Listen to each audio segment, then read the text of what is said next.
Ok, entonces ahora vamos, todo esto que vimos y que resumimos el día de hoy, ahora vamos a aplicarlo al problema del gas ideal. Bueno, como se acordarán, pues la ecuación del gas ideal es esta que está aquí. Ahora, lo que queremos estudiar aquí es la expansión isotérmica, es decir, temperatura constante. Y en particular queremos calcular, digamos, el trabajo reversible de un sistema el cual está descrito por la función de estado del gas ideal. Entonces aquí pues simplemente agarramos la cuestión que está aquí arriba, la sustituimos en P, y aquí era lo que alguien comentaba, que P efectivamente es una función del volumen y de la temperatura, y dado que es un proceso reversible, por eso es que podemos usar la ecuación del gas ideal. Solo por eso, solo por el hecho de que solo en este caso, en el caso de que tengamos un proceso reversible, podemos estudiar el trabajo realizado por el gas usando la misma ecuación de estado del gas. Entonces, pues nada más sustituimos aquí la ecuación, hacemos el algebrita y nos da que, pues esta es la solución, ¿no? Digamos, a simple vista, pues no nos dice mucho, pero lo que sí nos da una intuición de quién está haciendo trabajo sobre quién, esta expresión. Am, Disculpe una pregunta. Ahí ajá. T0 es una constante, o sea, siempre que hay un proceso reversible, te asumo que la temperatura es constante. No. Aquí porque estamos analizando la expansión isotérmica, es decir, Um, vamos a mantener siempre constante la temperatura en este proceso que estamos analizando. Es decir, es justamente el mismo caso que teníamos antes, en el cual nuestro pistón estaba como embebido en un baño térmico, el cual se encarga de regular la temperatura en cada uno de esos de los pasos de expansión. Entonces, bajo esas condiciones en donde la temperatura a lo largo del proceso es constante, pues simplemente podemos despejar aquí podemos sacarla de la integral. Pero no, es solo en los casos donde tengamos procesos isotérmicos. Ahora, si se acuerdan del comportamiento del logaritmo, el logaritmo de uno. Cero. Entonces, ¿cuándo va a ser cero el trabajo según esta ecuación? Pues cuando no hay cambio de volumen. Exacto.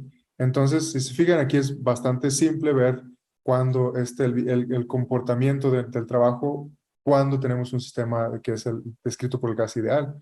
Ahora, cuando el logaritmo es mayor que uno, ¿qué signo tiene?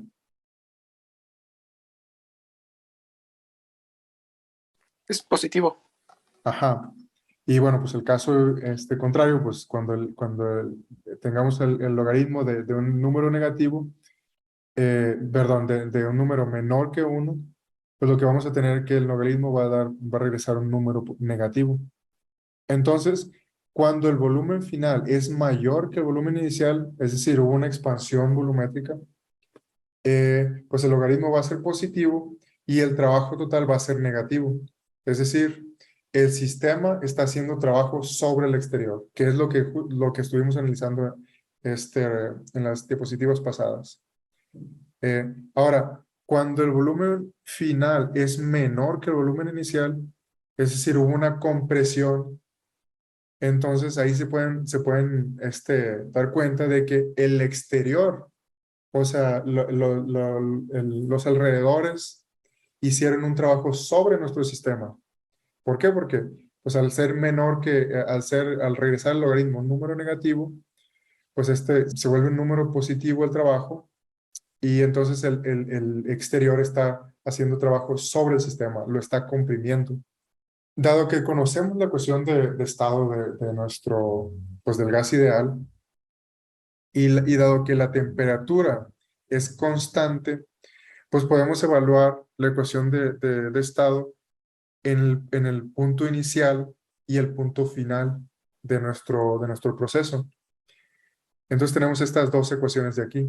Entonces, si se fijan, el producto es una constante, el producto del volumen y el producto de la presión, perdón, el producto de la presión con el volumen permanece constante. dado que pues la temperatura permanece constante. Lo cual nos lleva pues que podemos trabajar con esta igualdad, podemos sustituir en caso de que requiramos calcular el trabajo en términos de las presiones en lugar del volumen, pues usando esta fórmula de aquí, simplemente lo podemos sustituir. Entonces, aquí viene uno de los puntos que les explicaba ahorita, que es, bueno, estuvimos analizando el trabajo de esto, ¿no? De quién hace trabajo sobre quién y cómo se puede calcular. Ahora, dado que la temperatura permanece constante, lo que nos interesa, algo que tenemos que entender bien es, o sea, ¿qué es lo que tiene que pasar para que al cambiar el estado de un punto inicial a un punto final o un punto intermedio, qué es lo que tiene que hacer o qué es lo que tiene que ocurrir para que la temperatura sea constante? Tiene que haber un flujo constante Un flujo constante de qué. de calor. Sí, así es, ¿no? Digamos, a lo largo del proceso, pues tiene que fluir o salir calor. Eh, Ahora, si el gas se expande, ¿tiene que entrar calor o tiene que salir calor? Que entrar. Ajá, exacto. Porque lo que comentábamos, ¿no? Que cuando un gas se expande, pues que tiende a enfriarse. Entonces, pues tiene que compensarse. El hecho de que se esté enfriando, tenemos que inyectarle calor.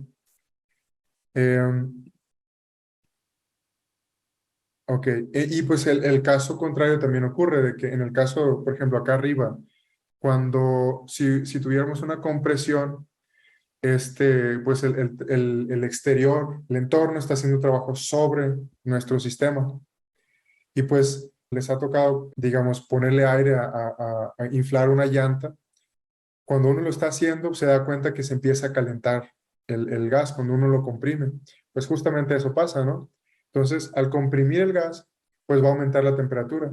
Pues lo que hace el reservorio que tenemos alrededor, lo que hace es extraer el calor. A ver, una pregunta. ¿Alguien se acuerda cuál es la definición del reservorio? ¿O cuál es, bajo qué asume uno cuando define un reservorio?